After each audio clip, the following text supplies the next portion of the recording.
Video को start करते हैं, मनरेगा के बारे में जानते हैं। मनरेगा बेसिकली है क्या? तो ये रोजगार से जुड़ी हुई एक स्कीम है ना। यानी कि क्या किया जा रहा है, इसके अंदर रोजगार जो है वह दिया जा रहा है ग्रामीण क्षेत्रों के लोगों को, यानी कि जो आप लोगों के रूरल एरिया के अंदर लोग रहते हैं उनको दिया जा रहा है। मुख्य उद्देश्य अगर हम बात करें क्या है कि जो लोग माइग्रेट कर जाते हैं कहाँ से, गांव से शहरों की तरफ, उनको रोकना है और उनको देना है रोजगार, इससे जुड़ी है। तो चलते हैं, स्टार्ट करते हैं। इसकी स्थापना कब हुई, पहले इसे किस नाम से जाना जाता था, और जब इसको जिस नाम से जाना जाता था वो समय क्या है, ये सारे पॉइंट्स को हम लोग इसके अंदर डिस्कस करने वाले हैं। तो मनरेगा को पहले आप लोगों का नरेगा नाम से जाना जाता था, जिसमें अगर हम बात करें नरेगा की फुल फॉर्म के बारे में तो national rural employment guarantee act. यहाँ पे एक शब्द देखिएगा आप सभी, क्या है मैम, यहाँ पे शब्द आ रहा है आप लोगों का रूरल एरिया और बेसिकली एम्प्लॉयमेंट का। ऐसे ही यहाँ पे आप लोगों का हिंदी में बात करें तो राष्ट्रीय ग्रामीण रोजगार गारंटी योजना, यानी कि रोजगार क्या है, आप लोगों की गारंटी दी जा रही है कि आपको एम्प्लॉयमेंट जो है वो मिलेगा। और किसको मिलेगा भाई मैम, ग्रामीण क्षेत्रों के लोगों को। ठीक, अब ये इसका पुराना नाम है, आज इसे किस नाम से जाना जाता है, मनरेगा नाम से जाना जाता है, जिसकी फुल फॉर्म होती है Mahatma Gandhi national rural employment guarantee act, Mahatma Gandhi राष्ट्रीय ग्रामीण रोजगार योजना के नाम से हम इसको जानते हैं। ओके, अब जब मनरेगा इसका नाम रखा गया तो कब रखा गया, 2009 अक्टूबर 2। अच्छा, अक्टूबर 2 से संबंध किसका है, महात्मा गांधी जी का। तो आप यहाँ पर इसे लिंक कर सकते हो, Mahatma Gandhi national rural employment guarantee act, right. तो हमें इतना अभी तक समझ में आ गया है कि मनरेगा बनाया गया था किसके लिए, रोजगार के लिए, जो ग्रामीण क्षेत्र के लोग हैं उनके लिए। अब इसके अंदर बहुत सारे लोग हैं, सबको एम्प्लॉयमेंट दिया जाएगा। इसमें एक टर्म है कि 1/3 महिलाएं शामिल होंगी इसके अंदर। कितनी, 1/3 फीमेल इसके अंदर मैंडेटरी कह लो, या फिर हम कह सकते हैं शामिल होनी जरूरी है। ओके, अब बात की जाए कि मैम ये जो योजना बनाई गई, इसको मेंटेन का काम, या फिर हम कह सकते हैं कौन से मंत्रालय के अंतर्गत यह आप लोगों की आ जाती है, तो ग्रामीण विकास मंत्रालय के अंतर्गत, है ना। ग्रामीण से ही, गांव से ही इसका संबंध है, तो इसे मिनिस्ट्री ऑफ रूरल डेवलपमेंट जो है वह देखती है। देखो, मनरेगा नाम जो आया वो 2009 के अंदर आया, 2 अक्टूबर के अंदर जब नाम चेंज होता है, बट ये जो प्रारंभ हो गई थी वो अगस्त 25 आप लोगों की 2005 में हो गई थी।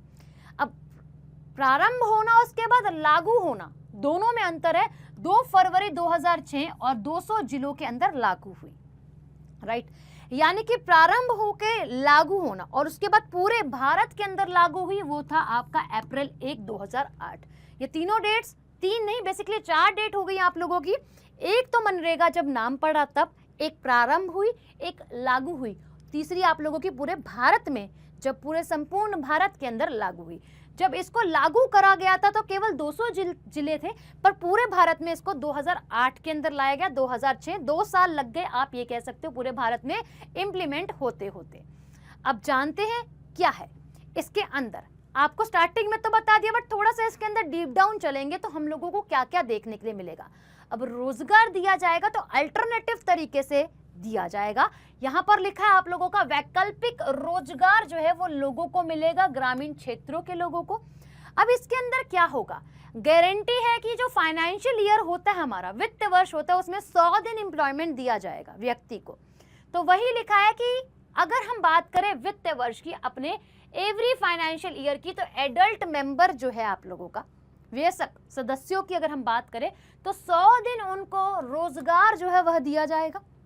ओके, अब इसके अंदर भी एक क्राइटेरिया सेट कर दिया है कि जो व्यक्ति है जो रोजगार ले रहा है इस स्कीम के अंतर्गत, उसे जो रोजगार मिल रहा है उसी के क्षेत्र के 5 किलोमीटर के अंदर अंदर जो है वह मिलना चाहिए। अगर नहीं मिलता तो हाँ, उसको 10% एक्स्ट्रा पैसा दिया जाएगा फॉर जो वो जा रहा है यातायात लेकर, है ना, अपने ट्रांसपोर्ट से जा रहा है, या फिर आप लोगों से किराए पर किसी गाड़ी से ही क्यों ना जा रहा हो, जैसे ऑटो रिक्शा, इनका इस्तेमाल करके ही क्यों ना जा रहा हो। तो अगर हम बात करें आप सभी से कि 5 किलोमीटर क्षेत्र के अंदर रोजगार जो है वह मिलेगा, अब नहीं होता तो 10% अधिक वेतन जो है वह दिया जाएगा। इसके अंदर हमारी सेंट्रल गवर्नमेंट और स्टेट गवर्नमेंट दोनों का ही योगदान देखने के लिए मिल रहा है किसी को 100% रोजगार देने के लिए। अगर मैं बात करूं 75% हमारी सेंट्रल गवर्नमेंट और आप कह सकते हो कि जो हमारी केंद्र सरकार है वो क्या करेगी, पैसा जो है वे लगाएगी, आप लोगों का मटेरियल पर कॉस्ट जो है वे लगाएगी। अगर हम बात करें ऑल ओवर 75% हमारी सेंट्रल गवर्नमेंट पे करेगी और 25% हमारी स्टेट गवर्नमेंट जो है वह पे करेगी सामग्री लागत के अंदर। ठीक है, जैसे कि अगर हम बात करें 25% वो भी राज्य सरकार जो है वे पे कर रही है, क्योंकि पूरे भारत में है ना, पूरे भारत में इसको लागू जो है वह किया गया है। ठीक है, अब अगर हम बात करें आप सभी से 2024 और 25 के अंदर हमको इसके अंदर क्या क्या देखने के लिए मिला है। 24-25 चल रहा है भाई, इसके लिए एक सॉफ्टवेयर भी लॉन्च करा गया है ना, जियो आप लोगों का मनरेगा नाम से, जिसके अंदर सारे के सारी चीजों का डेटा जो है हम लोगों को मिल जाएगा। तो समझते हैं यहाँ पे क्या लिखा है।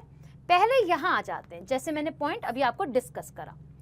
कहता है आप लोगों से इसका जो आयोजन करा गया है इसमें जो जवाब दिया जाता है, आप लोगों से कुछ पूछा जाए कि भाई कितने लोगों को रोजगार मिला है या फिर कितनी लागत लगाई गई है इसको करने के लिए, एक प्रोजेक्ट को कंप्लीट करने के लिए, तो वो जवाबदेही के लिए आप लोगों का क्या किया गया है, एक ग्रामीण विकास मंत्रालय द्वारा ही एक जियो मनरेगा नाम की एप्लीकेशन और सॉफ्टवेयर को लॉन्च करा गया है, तो जिसमें इन सब चीजों के बारे में रिकॉर्ड है। ठीक है, दूसरा हम बात करें आप सभी से क्या है कि अगर हम अपने विकास मंत्रालय की, ग्रामीण विकास मंत्रालय की बात यहाँ पर बार बार कर रहे हैं तो हमें यहाँ के मिनिस्टर का नाम जो है वे मालूम होना चाहिए। श्री शैलेश कुमार सिंह हमारे क्या है वर्तमान में ministry of rural and development के मिनिस्टर, रिस्पॉन्सिबल मिनिस्टर जो है वह हो जाते हैं। तो अगर हम बात करें आप सभी से 2024-25 के अकॉर्डिंग इतने करोड़ रुपए का प्रावधान जो है वह देखा गया है मनरेगा के अंदर, तो 86,000 करोड़ रुपए का और रुपीस का क्या किया गया, प्रावधान जो है वह किया गया है। तो ये आपके एग्जाम के पॉइंट ऑफ व्यू से जो जो पॉइंट इंपॉर्टेंट है, डेट के साथ, कौन इसको डेवलप करता है, बेसिकली किसके अंतर्गत ये कार्य करती है, क्या सॉफ्टवेयर है, कब इसे लागू किया गया था, क्या इसका पुराना नाम है, कैसे कैसे चीजें दी जाएंगी, भाई अगर एम्प्लॉयमेंट दिया जा रहा है तो कितने किलोमीटर के रेंज के अंदर दिया जा रहा है, वो सभी क्वेश्चंस को आप लोगों को कवर हो गए हैं इसके अंदर। होप आपको ये वीडियो पसंद आई हो। कमेंट सेक्शन में जरा मुझे आप लोग मनरेगा की फाउंडेशन और एस्टेब्लिशमेंट डेट के बारे में बताइएगा।